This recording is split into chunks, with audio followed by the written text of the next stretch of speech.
Saat ini peran dan partisipasi perempuan semakin krusial bagi pembangunan bangsa dan negara, yakni sebagai penggerak roda ekonomi, sosial, politik hingga budaya. Nah, perempuan Indonesia terus didorong untuk berkarya dan produktif, mengoptimalkan pesatnya perkembangan khususnya digitalisasi hingga memimpin perubahan.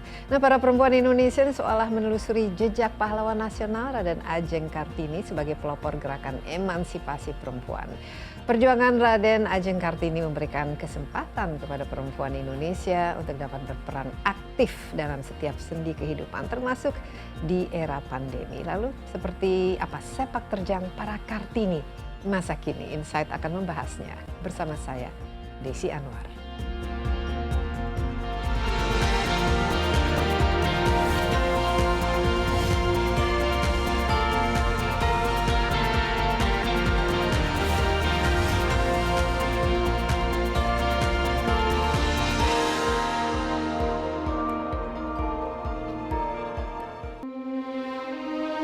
Perempuan adalah pembawa peradaban. Itulah ujaran sang pejuang emansipasi, Raden Adjeng Kartini. Perempuan bernama lengkap Raden Adjeng Kartini Joyo Adiningrat lahir di Jepara, Jawa Tengah pada 21 April 1879. Ia lahir di tengah keluarga bangsawan Jawa yang membuatnya berhak mengemban pendidikan pada saat itu.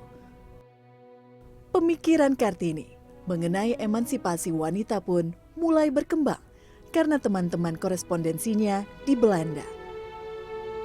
Ia mulai tertarik dengan pola pikir perempuan Eropa yang ia ketahui lewat surat kabar, majalah, serta buku-buku yang ia baca.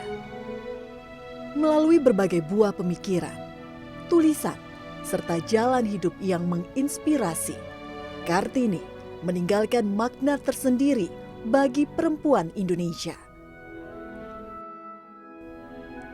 Kini telah lahir banyak sosok perempuan Indonesia dengan semangat dan perjuangan serupa layaknya Kartini masa kini pada bidangnya masing-masing. Teruslah bermimpi, bermimpilah selama engkau dapat bermimpi. Bila tiada bermimpi, apakah jadinya hidup? Kehidupan yang sebenarnya kejam. Habis gelap, terbitlah terang.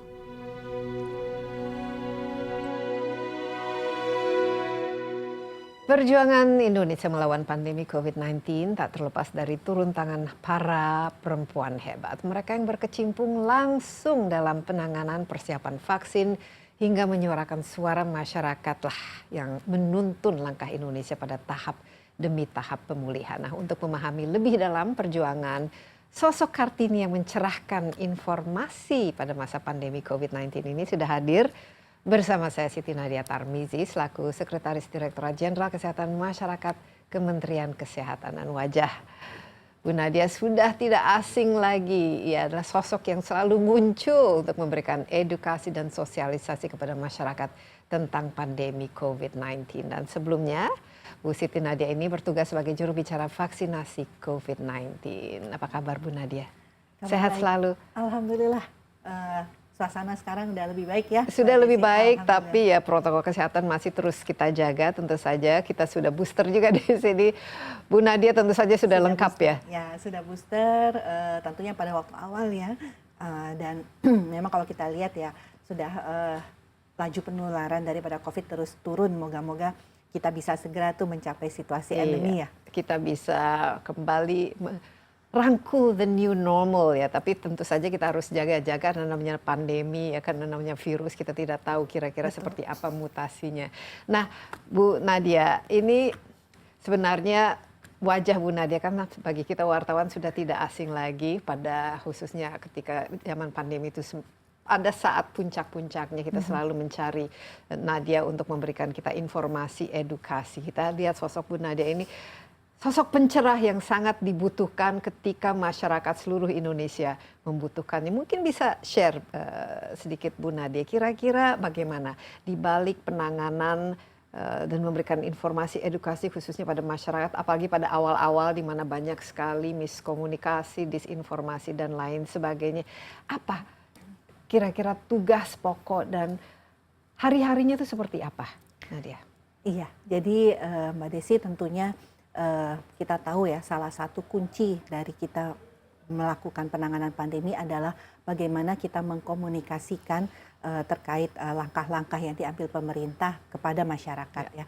Karena memang kita tahu pandemi itu kan membuat suasana takut, suasana cemas ya.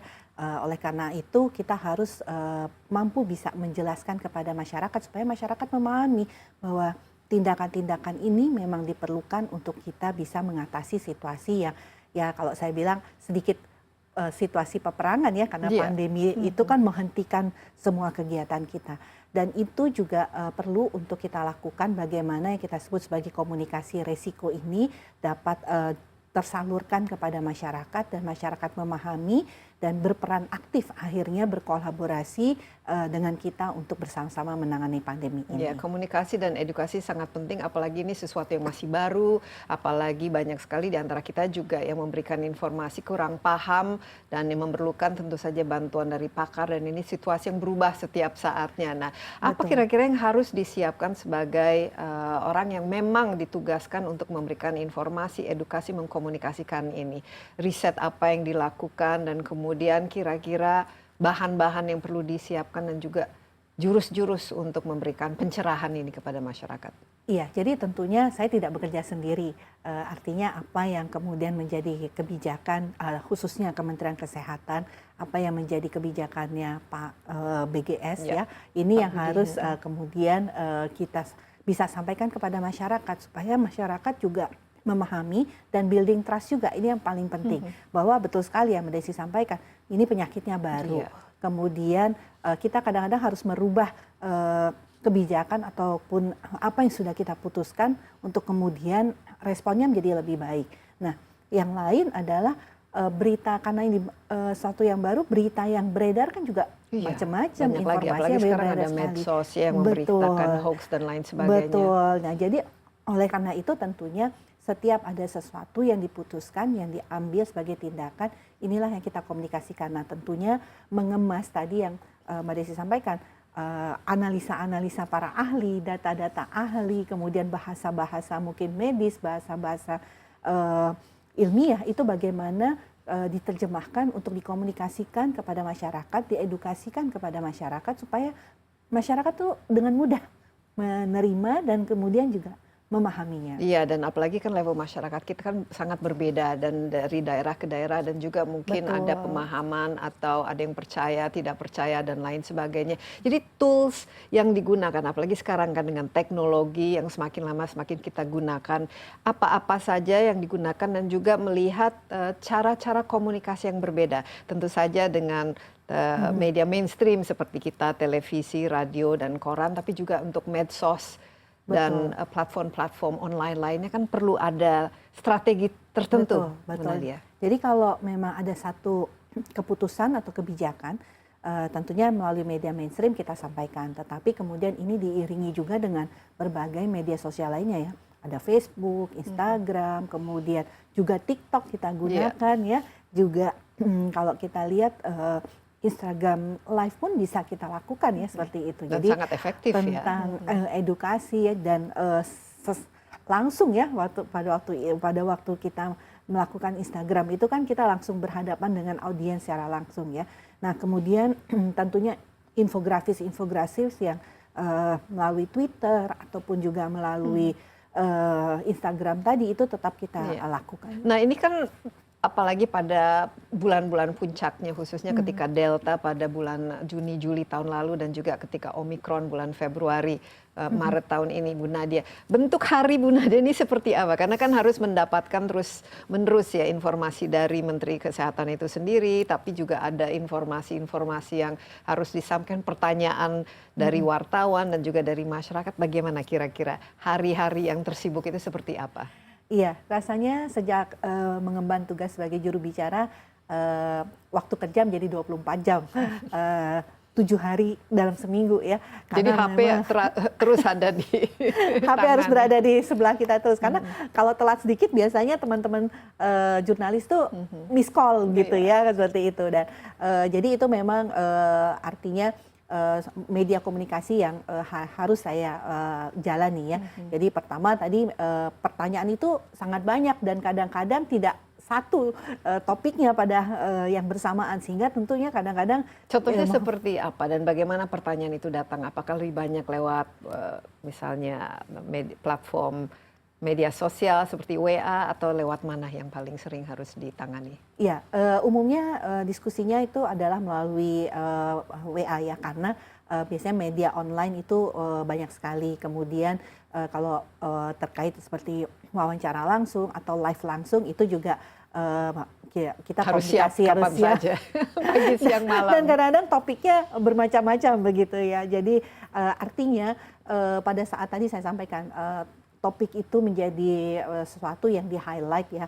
Biasanya ini terjadi kalau setelah ratas, kan kita tahu bahwa Pak Presiden sendiri kan melakukan secara langsung ya memimpin upaya pengendalian pandemi, dan ini selalu dilakukan setiap Senin atau Minggu, sehingga pada setelah ratas kabinet Pak Menteri akan melakukan preskon ya. Nah, biasanya detailnya kemudian ditanyakan kepada media, kepada kami ya, atau kemudian misalnya ada rilis sesuatu, misalnya layanan telemedicine, atau kemudian kita menemukan jenis varian baru waktu Omikron datang pertama kali ya, seperti itu. Nah, jadi itu yang kemudian seringkali menjadi pertanyaan, dan tentunya tadi dalam menjawab pertanyaan tadi waktu itu tidak ada waktu jam kerjanya, 5.30 kita bangun, begitu apalagi, buka mata sudah ada pesan di dalam. Apalagi biasanya minta ditelepon atau siap live on camera pada saat itu juga Bu Nadia. Ini 24 jam itu betul-betul menyita ya energi. Tapi yang menyiapkan misalnya key messages atau pesan-pesan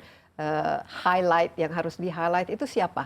Ada yang membantu atau Nadia sendiri yang juga harus membuat poin-poinnya, kira-kira mana yang bagian yang paling penting untuk disampaikan saat ini? Iya, biasanya sih karena saya selalu mengikuti ya apa yang menjadi pertemuan misalnya pembahasan para ahli ataupun pada rapat-rapat rutin, sehingga menjawab, merespon itu saya bisa langsung jawab sendiri ya, kecuali memang ada sesuatu yang harus didalami lebih lanjut ya, misalnya ada suatu research itu biasanya disiapkan oleh back team ya, seperti itu, untuk kemudian mencari informasi-informasi, misalnya kita menemukan varian Omikron itu di negara mana saja, sudah berapa, nah itu mungkin harus ada riset khusus. Tapi pernah tidak memberikan informasi atau penjelasan terus kemudian bukan itu Bu Nadia maksudnya, atau agak salah dan mungkin kurang sesuai, pernah nggak itu, atau selama ini cukup dipercayalah untuk menganalisa dan juga memberikan informasi yang tepat?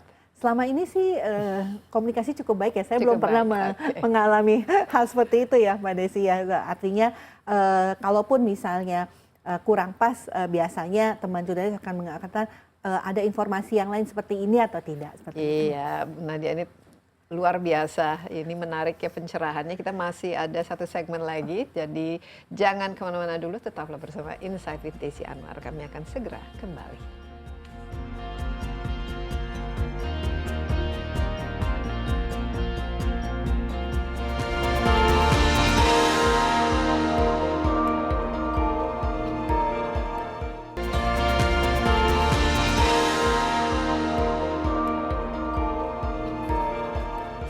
Masih bersama Insight with Desi Anwar, ditemani oleh Bu Siti Nadia Tarmizi di studio.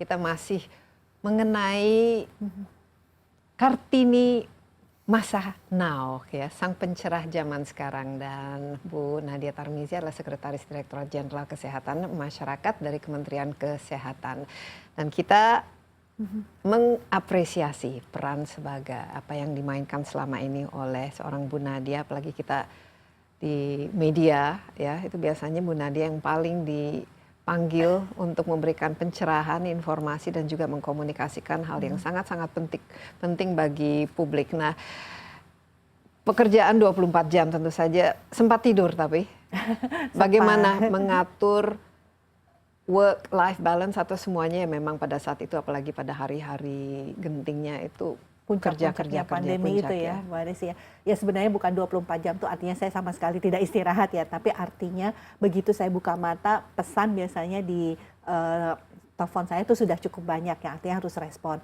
Bahkan sampai jam 9 malam pun kadang-kadang itu masih menjawab pesan, dan kadang-kadang masih ada wawancara lewat telepon untuk radio tuh sampai jam 9 malam. Jadi artinya kalau kita lihat menyampaikan pesan sebagai juru bicara itu tidak ada jamnya sebenarnya seperti itu. Jadi nggak ada office hour-nya gitu Mbak Desi ya. Jadi artinya selalu siap, juga harus selalu update ya, dan juga harus bisa merespon, karena menurut saya pertanyaan dari teman-teman itu terutama media-media cetak, media-media online ya, itu juga harus dijawab dalam setidaknya dalam beberapa jam, karena kalau baru dijawab besok mungkin sudah nggak up to date lagi informasinya. Iya, nah tapi Bu Nadia kan kita pahami, apalagi ketika masa pandemi ini sering banyak lockdown ya, work from home, anak-anak juga belajar dari rumah. Nah biasanya beban yang selama ini mungkin dibagi antara kerja di kantor, kerja di rumah, anak-anak sekolah itu semua tiba-tiba dipusatkan di rumah. Dan memang terus terang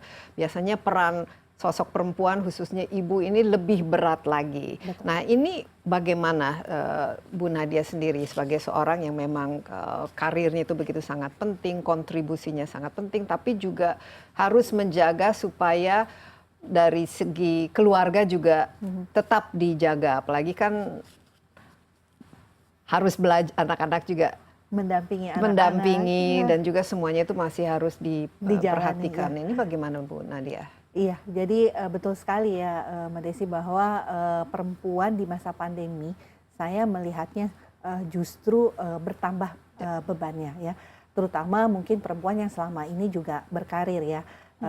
Tapi bukan hanya perempuan berkarir saja, tapi seorang ibu rumah tangga pun yang tadinya dia tidak mengawasi anaknya untuk belajar, sekarang tapi harus dia jadi sekarang menjadi guru di rumah. Betul.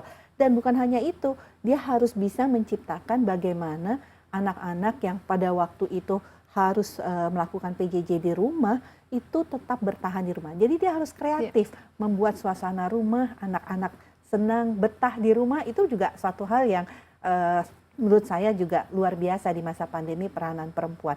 Ya saya juga mengalami hal tersebut ya. Tentunya selain pekerjaan yang bertambah, tadi waktu yang lebih banyak dilakukan untuk sekarang bekerja. Kalau kita bilang WFH itu justru pekerjaan, jam kerjanya jadi lebih panjang dibandingkan WFO ya Mbak Desi ya. Jadi karena tidak ada jam kerjanya ya. Tadi 24 jam itu adalah jam kerja. Betul. Jadi kalau kita WFO mungkin kita ada jam istirahat jam 12, jam 1. Ya, kalau WFH mungkin nggak ada jam istirahatnya. Nah inilah tantangannya, dan saya lihat mungkin dengan adanya pandemi ini juga pelajaran bagi kita semua untuk mengubah, atau paling tidak banyak yang kita perlu pelajari bagaimana melakukan sesuatu lebih baik, lebih efisien, tapi juga membagi tugas antara perempuan dan laki, karena ini memang semua adalah tugas kita semua kan, harusnya demikian. Bu Nadia sendiri ini mungkin apa kira-kira tips atau bagaimana supaya balance ini terus dijaga dan juga dalam waktu yang sama ya menggunakan semua kapasitas dan potensi yang ada selama ini dimiliki. Ya betul, jadi memang membagi waktu secara efektif, efisien itu kuncinya betul, bagaimana kita memastikan. Terutama misalnya saya masih punya anak yang kemarin itu masih SD, jadi cukup kaget dia karena harus sekolah dari rumah, yang tadinya kita sama sekali tidak boleh mengakses dia pada komputer tiap hari, sekarang dia harus tiap hari menghadapi komputer kan, jadi itu perubahan buat dia. Jadi bagaimana saya berusaha ya, memang pada waktu-waktu tertentu saya kembali nih mencek PR sudah selesai belum, ada yang nggak ngerti belum, itu masih saya lakukan. Sambil tetap saya bisa menjawab pesan-pesan dari teman-teman media. Ya, jadi anak saya mungkin mengerjakan, saya sempat menjawab seperti itu. Jadi seperti itu. Jadi saya setuju sekali ya Mbak Desi sampaikan, bagaimana kita secara efektif efisien membagi waktu. Ini pandemi ini luar biasa mengajarkan kita untuk bagaimana memanfaatkan dan mengoptimalkan waktu dengan berbagai tambahan-tambahan pekerjaan tadi. Iya, dan tidak ada lagi sekat-sekat bahwa ini tugas laki atau tugas perempuan, apalagi karena semua itu bisa dilakukan dan dibantu oleh teknologi. Betul. Nah, latar belakang Bu Nadia sendiri itu seperti apa? Karena Bu Nadia ini adalah role model bagi, menurut saya ya, khususnya bagi anak-anak perempuan di sana yang ingin berambisi untuk mengikuti jejak langkah yang menjadi seorang yang begitu inspirational ya. Kira-kira apa dan bagaimana kira-kira latar belakangnya? Ya, saya dari sebenarnya, kesehatan tentu saja ya. saya sebenarnya lulusan dari Fakultas Kedokteran ya. Jadi saya dokter, kemudian saya melanjutkan S2 di bidang kesehatan masyarakat karena memang karir saya dari awal adalah lebih bekerja pada public health ya, area public health ya. Kemudian itu yang kemudian saya mencintai pekerjaan bagaimana kita menangani masalah-masalah kesehatan masyarakat, artinya penyakit-penyakit yang masih menjadi permasalahan di masyarakat, atau misalnya angka kematian ibu ataupun stunting. Apalagi di yang Indonesia masih ini kan masih gizi. banyak penyakit yang Betul. berkaitan dengan tropis ya, seperti ya TBC, TBC, malaria, dan penyakit menular lainnya. Betul, betul. Jadi latar belakangnya seperti itu. Justru kalau belajar mengkomunikasikan itu menjadi kunci penting juga ya. Kalau kita ingat ingin mungkin menyemangati, karena bulan April ini adalah kita tahu kita punya tokoh yang sangat inspirasional ya, Kartini, di mana Kartini itu sudah tahu bahwa dia akan menghadapi tantangan, tapi dia tidak kemudian menyerah. Dia hadapi tantangan dan dia cari solusi. Dan menurut saya kita juga bisa mengikuti hal tersebut ya di masa saat ini. Kembali belajar menjadi penting. Apalagi di zaman pandemi seperti ini ya, Mbak Desi ya, bahwa teknologi informasi yang tadinya mungkin sebagian perempuan cuman bisa Facebook, cuman bisa Twitter, tapi ternyata sekarang sangat terbuka kemudahan-kemudahan yang kita dapatkan dengan teknologi informasi. Kita mau cari informasi apapun, kita mau searching apapun, cukup dengan menggunakan teknologi informasi. Jadi artinya seorang perempuan itu jangan pernah berhenti belajar.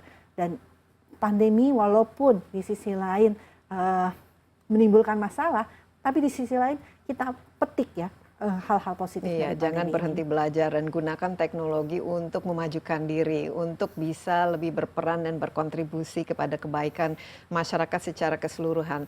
Sebelum kita selesai, Bu Nadia, kira-kira tantangan terbesar ya menjadi juru bicara ini seperti apa, dan kira-kira skill apa yang mau tidak mau sebagai yang latar belakang kedokteran ya dengan public health ini menjadi seorang juru bicara kan agak beda skill ya. Kira-kira apa yang harus dilakukan untuk bisa belajar lebih baik lagi melakukan tugasnya? Iya, memang public speaking ya, bagaimana kemudian kita betul-betul bisa menyampaikan kepada masyarakat tadi ya, dan kadang-kadang waktu yang diberikan untuk kita menyampaikan itu kan juga tidak bisa lama ya. Jadi artinya bagaimana secara singkat pesan itu tersampaikan dan dimengerti oleh masyarakat dengan bahasa yang tentu saja dengan mudah bahasa dimengerti. yang dimengerti oleh masyarakat juga.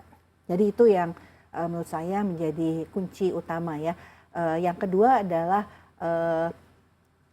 kita melihat kadang-kadang juga media ada yang pro, ada yang kontra ya seperti biasa. Tapi kita terus menyampaikan sesuatu yang memang menjadi secara jujur ya, apa yang menjadi landasan mengapa kebijakan-kebijakan atau keputusan-keputusan itu diambil, sehingga kemudian akan memberikan pemahaman. Karena kadang-kadang tidak semua teman-teman media juga paham, apalagi dengan kondisi pandemi ya Mbak Desi. Jadi kesabaran juga kemudian memahami bagaimana kita dari sisi angle seperti apa, itu yang menurut saya juga suatu ya pengalaman ya, saya bilang kita ya, saling belajar. Dan pada saat ini tentu saja kita sangat berterima kasih kepada seorang Bu Nadia yang telah sangat membantu mencerahkan kita, apalagi ini sesuatu yang informasi yang sangat dibutuhkan dan apalagi awal-awalnya apalagi agak sulit untuk kita pahami, tapi thanks to Bu Nadia ternyata kita yang mudah-mudahan bisa melewati pandemi ini dengan selamat ya. Optimis ya, kita sudah lewat ya. Insya Allah, yakin. Bu Nadia, terima kasih banyak atas waktunya. Sama-sama, dan sukses, sehat selalu. Tentu saja ya, tetaplah bersama Insight with Desi Anwar. Kami akan kembali bersama sosok Kartini masa kini lainnya. Siapa dia? Tunggu sesaat lagi.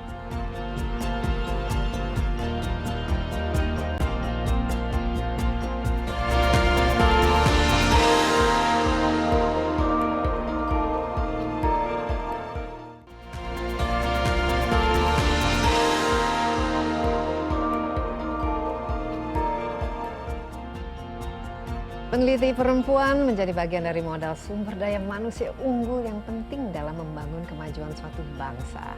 Hasil riset dan inovasi para peneliti perempuan juga akan menjadi jawaban atau solusi dari berbagai permasalahan bangsa, seperti misalnya perubahan iklim, energi bersih, keberlanjutan lingkungan, dan teknologi tepat guna.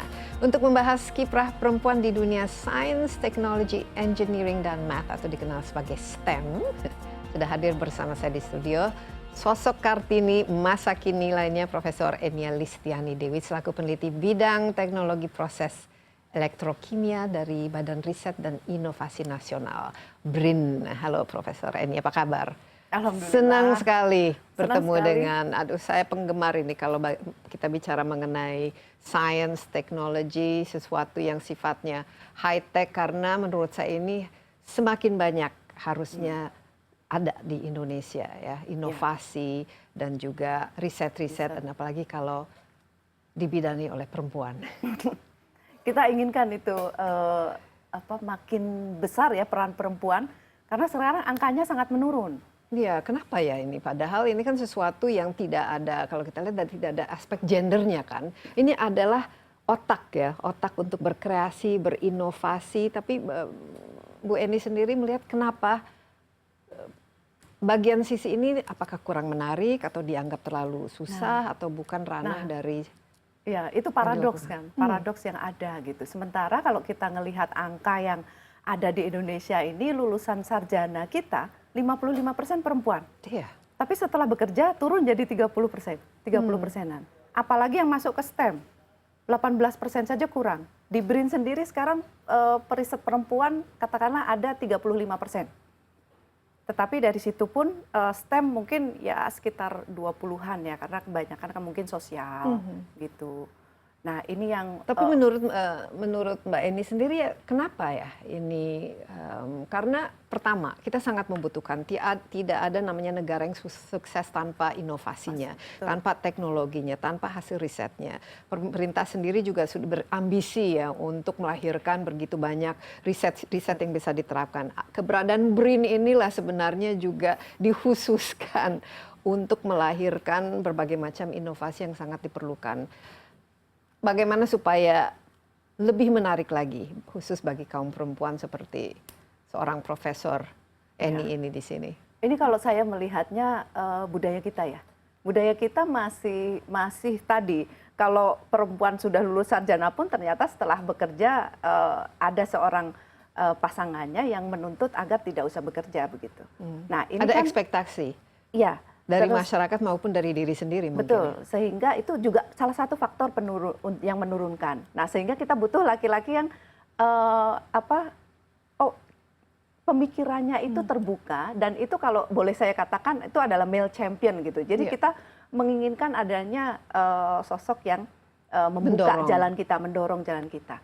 Lalu ada faktor bahwa pemegang keputusan. Jadi siapa yang mesti duduk di pemegang keputusan itu juga harus didorong banyaknya perempuan. Terus keterlibatan mungkin misalnya penerima beasiswa itu juga harus didorong lebih banyak perempuan ya. Kita kasih lebih porsinya untuk perempuan. Semacam affirmative action mungkin dari awalnya betul. ya. Minimal harus ada berapa persen gitu ya. yang... Betul. Invest on women itu harus dijaga. Jadi perannya itu didorong. Terus misalnya di dalam kelompok riset nih, di dalam BRIN nih banyak sekali kelompok riset yang hadir. Nah, kita dorong perempuan untuk menjadi leader dari riset itu, sehingga nanti akan bisa menimbulkan satu role model, dan ini harus banyak diangkat karena paradoks perempuan-perempuan di kita kan itu masih susah gitu. Jarang sekali, dan dianggap ini sesuatu yang keajaiban ya kalau misalnya fokus ke area seperti STEM, itu. ya. Nah, tapi mungkin nggak melihat Prof. Enia sendiri, ini kan bisa dijadikan role model, dan ini pasti ada perjalanan di balik itu. Bagaimana kira-kira apa yang akhirnya ya melahirkan seorang prof yang dengan memiliki riset yang betul-betul bisa diterapkan dan juga sekarang bagian dari BRIN. Tapi perjalanannya ke situ kan pasti ada yang mendukung ataupun ada yang mempersiapkan itu semua. Ya, dorongan keluarga ya. Dorongan keluarga, ibu saya menginginkan perempuan harus mandiri gitu. Dan ketertarikan saya juga ada. Ketertarikan saya terhadap iya lingkungan, terhadap something yang saat itu zaman tahun 80 kita sudah tahu solar cell seperti itu ya.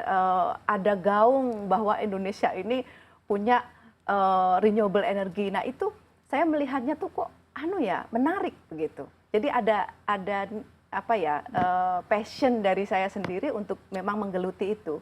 Nah nasihat orang lain, ya mungkin being professional, jadi tetap di ranah itu terus menerus begitu. Tapi passion itu apakah dibantu misalnya dengan bukan saja dari keluarga, tapi kan dari lingkungan sekolah. Apakah ini sesuatu yang memang sekolah juga memberikan ikut andil atau mengencourage, ya mendorong supaya ini meneruskan lah. Iya. Faktor bidang itu itu ada karena ada misalnya kelompok penelitian ya. Kalau di sekolah SMA itu ada waktu itu. SMP ada, ya. Dan setelah itu juga saya memang tertarik ke situ. Jadi ranah energi itu sudah terpatri gitu ke saya sendiri. Dan mungkin stimulasi dari literasi ya, baca buku, terus kecintaan terhadap lingkungan itu memang ada. Ini saya nggak boleh buang sampah. Ini saya harus perhatikan masalah energi saya harus hemat energi itu juga terus menerus ada. Jadi curiosity itu, rasa ingin tahu itu ada. Kalau saya lihat kan setiap anak kecil kan memiliki sense of curiosity yang tinggi. Semuanya menarik, semuanya ingin dikerjakan, semuanya ingin tahu. Dan mungkin waktu kecil juga punya passion atau hobi ya. Tapi sesuatu terjadi dalam masa pertumbuhan sehingga ketika sudah dewasa ada prioritas lain. Nah, bagaimana Mbak Eni sendiri supaya bisa tetap fokus? Karena kuncinya saya lihat kan fokus ya terhadap fokus, bidang yang sama dari dulu. Konsisten, istiqomah gitu di satu topik gitu ya. Walaupun STEM katakanlah saya masuk ke teknologi, berawal dari sainsnya. Lalu ke teknologi. Ini memang dorongan lingkungan, lalu pengalaman-pengalaman. Dan ya alhamdulillah lingkungannya terdukung untuk kita berperan. Nah kadangkala saya surprise juga dan appreciate terhadap lingkungan kolega, atasan maupun teman yang selalu mendorong. Nah mungkin kita harus menciptakan itu ke semua orang. Kuncinya itu. Jadi benih-benih yang ditanam itu bisa tumbuh subur kalau memang terus dirawat, dipupuki, diberi kebebasan juga. Dan diberikan matahari untuk selalu mendorongnya untuk tumbuh. Ya kita istirahat sebentar Mbak Eni, tapi ini menarik sekali ya mengenai bagaimana kita mengharapkan ya lebih banyak lagi perempuan dalam bidang STEM atau Science, Technology, Engineering, and Maths. Insight with Desi Anwar akan segera kembali.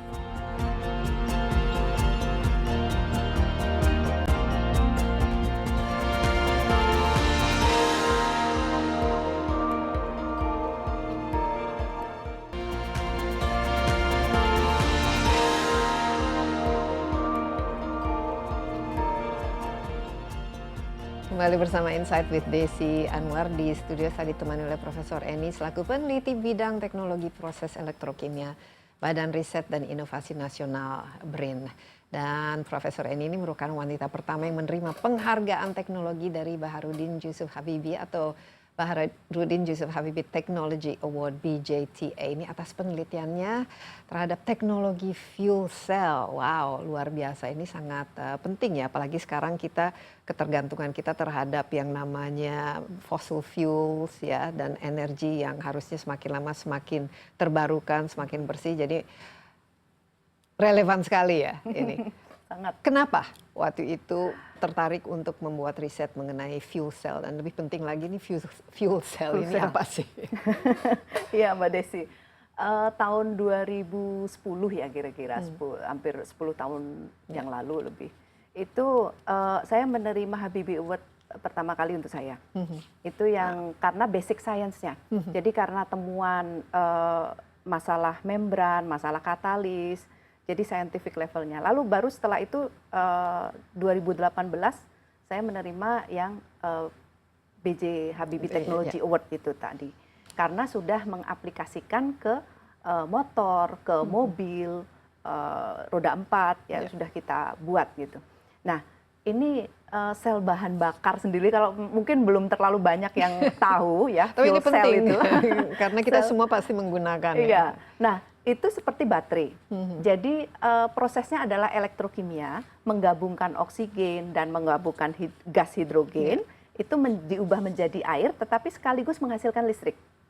Jadi proses itu secara elektrokimia tanpa pembakaran yang bisa didapat untuk digunakan menjadi ke depan kita harapkan menjadi satu energi storage. Jadi untuk menyimpan ya menyimpan energi itu sendiri. Tapi ya. dan secara ramah lingkungan tentu saja. Betul, karena hasil limbahnya hanya air dan air pun bisa diminum. Ya. Gitu. Jadi kita membuat fuel cell ini dari kita misalnya punya gas hidrogen. Gas hidrogen bisa didapat dari manapun ya, tapi harus diproses. Setelah itu kita reaksikan di dalam kompartemen itu yang kita sebut fuel cell ini, lalu kita kolek listriknya. Nah, listriknya kita masukkan ke motor listrik gitu ya, itu untuk menggerakkan roda. Nah, dari situlah kita membuat satu mobil roda 4 kecil gitu dengan fuel cell mungkin sebesar 1 kilowatt, yang kita hasilkan itu sampai dengan 2,5 kilowatt ya. Kita pasang, lalu kita buktikan bahwa sumber bahan bakarnya itu gas hidrogen. Nah, dari sistem ini lalu kita kembangkan lagi sebetulnya sekarang ini, karena faktor pemakaian dari implementasi dari sel bahan bakar ini berbagai macam.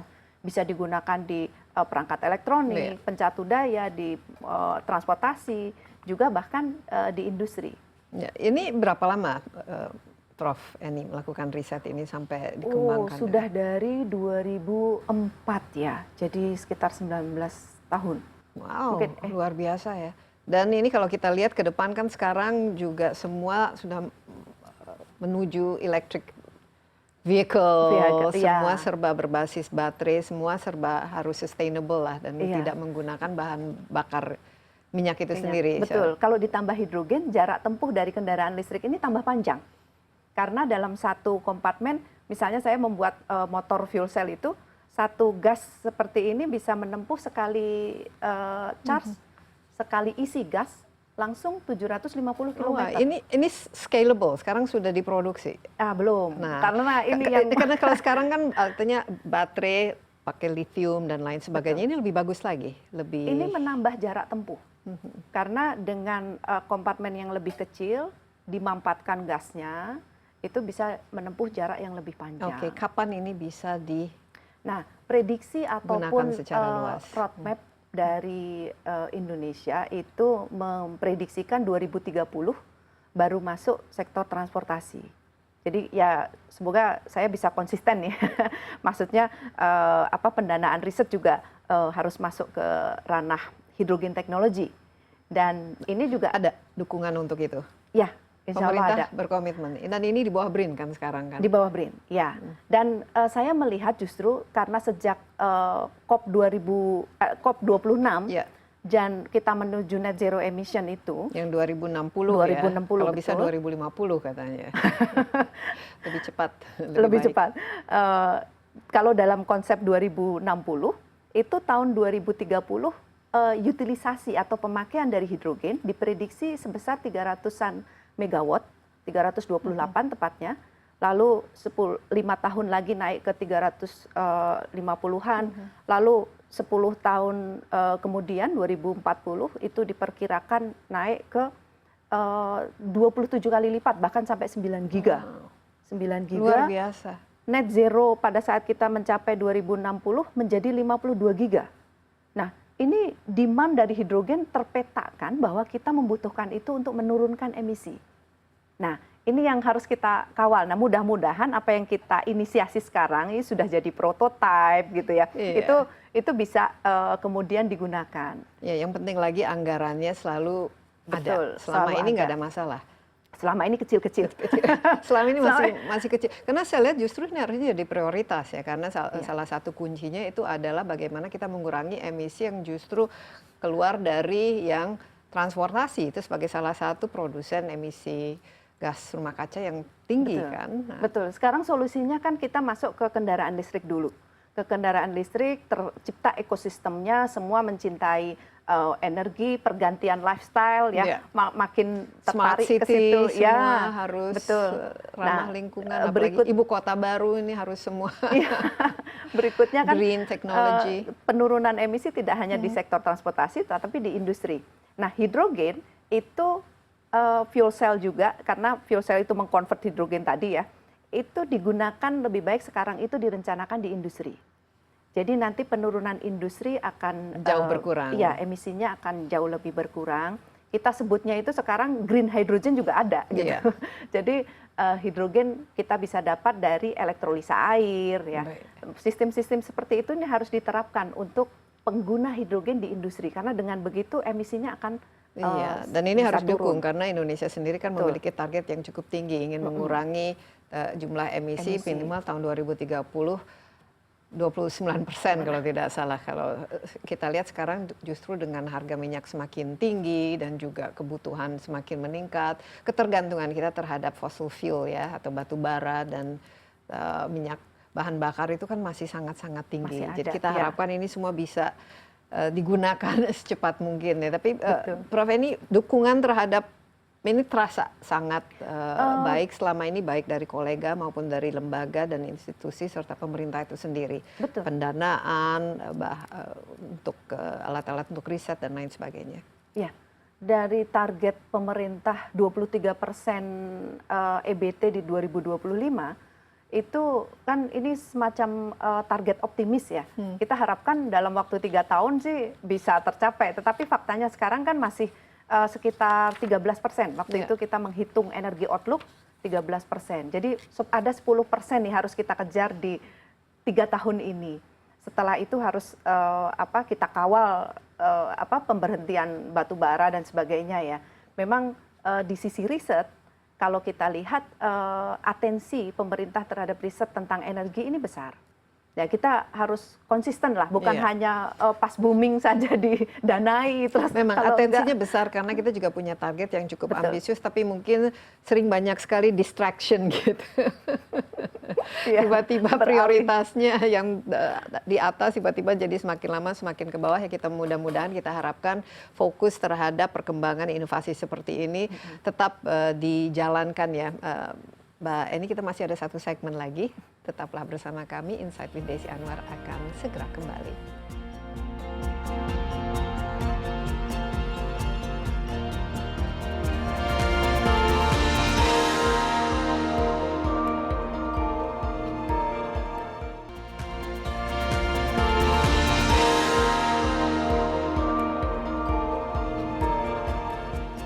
Kembali bersama Insight with Desi Anwar. Saya ditemani Profesor Enia Listiani Dewi selaku peneliti dari bidang teknologi proses elektrokimia dari BRIN, dan kita berbicara mengenai ini salah satu dari hasil riset yang sangat-sangat penting yang dikeluarkan ya, yang ini sudah ada cetak birunya lah, adalah fuel cell yang berdasarkan hydrogen ya, gas hydrogen ini yang saya lihat ini akan menjadi, kalau betul-betul bisa diterapkan dan betul-betul bisa dijalankan, bisa menjadi salah satu menjawab bagaimana kita bisa mengurangi emisi gas rumah kaca yang penyebab pemanasan global, dan Indonesia sendiri kan memiliki target cukup tinggi ya dalam hal ini. Kenapa Prof Eni menurut saya itu sosok yang sangat mencerahkan ini dalam rangka merayakan Hari Kartini adalah karena kontribusinya terhadap sesuatu masalah dengan memberikan solusi. Saya lihat itu di sini yang STEM itu, yang science, teknologi, engineering, math, sekarang STEAM, ada arts-nya. Ini sangat-sangat penting menjadi bagian dari pendidikan bangsa, anak-anak kita. Ya, bukan saja laki-laki dan perempuan, tapi untuk semuanya. Ini bagaimana Prof, supaya kita tuh betul-betul pendidikan kita melahirkan orang-orang yang bisa mendapatkan atau mencarikan solusi terhadap masalah yang real, yang konkret, seperti ya ini pemanasan global, masalah polusi, masalah sampah, bagaimana mencari bahan energi yang ramah lingkungan dan lain sebagainya. Apakah sudah cukup apa yang diajarkan selama ini atau Saya melihatnya harus dikenalkan dari dini. Ini persis sebelum pandemi 2021 Februari itu ada International Women in Science Day. Saya mewakili Indonesia sebagai delegasi wanita yang hadir di General Assembly dari PBB di New York. Ya. Pada saat itu saya rada kaget. Ternyata judul acaranya itu International bukan Women in Science, tetapi International Women and Girls in Science. Berarti ada emphasize fokus di girl dari kecil, anak-anak kecil yang diangkat. Dan di acara itu saya juga surprise, ternyata perempuan-perempuan kecil-kecil itu sudah bicara science. dan cukup banyak yang ikut berpartisipasi. Dari betul. Indonesia sendiri ada berapa? Nah, dari Indonesia saya kenal malah dari Bali. Dari Bali, dia sudah international school dan dia speech di PBB untuk menjelaskan kegiatan dia bahwa dia mengurangi sampah dan aware terhadap biodegradable materials yang semacam itu, tas kresek juga biodegradable seperti itu ya. Jadi sudah ada ketertarikan dari kecil. Nah kalau dari tadi Mbak Desi katakan dukungan kita itu terhadap perempuan memang harus dari dini. Dan saya juga melihat sekarang itu kan banyak pengenalan kegiatan yang related ke science itu diterjemahkan ke yang lebih mudah lagi. Jadi semacam ada anime yang mendukung science ataupun mungkin jadi lebih fun ya belajarnya. Lebih fun, betul. Itu cara mengedukasi mungkin lebih mudah. Dan saya rasa sekarang sudah mulai banyak bergeliat. Hanya kita mendorong women-nya nih. Ya, nah ini karena biasanya kita, apalagi di Indonesia ini, kita kalau bicara teknologi, siapa sih yang tidak pandai menggunakan HP-nya ya. Biasanya tapi hanya sebagai pengguna, user. Tapi kalau masalah membuat programnya, codingnya, dan lain sebagainya, itu biasanya, ini sudah bagian dari geeks. Nerds, jadi seolah-olah ini bukan sesuatu yang menarik ataupun fun lah bagi perempuan, tapi enggak kan sebenarnya. Semua anak-anak kan pada intinya tuh bisa diajarkan dan sangat perlu untuk pemahaman terhadap STEM atau STEAM ini kan. Betul, betul. Dan saya melihat kurikulum sekarang itu sudah ada bagian coding ya. Jadi yang di dalam konsep Merdeka Belajar itu juga ada coding dan saya mendukung. Dan kita harus tahu ada dalam masa digital ini sampai dengan 2030 itu kan ada 140 juta orang yang akan berubah pekerjaannya. Dan di sini karena kan ada AI nanti ya. Perempuan kan rentan nih. Rentan sehingga kita perlu mendekatkan ini ke perempuan. Dan kalau pegang HP kayaknya perempuan lebih lama ya. Lebih lama, tapi di situ harus lebih produktif dong gitu.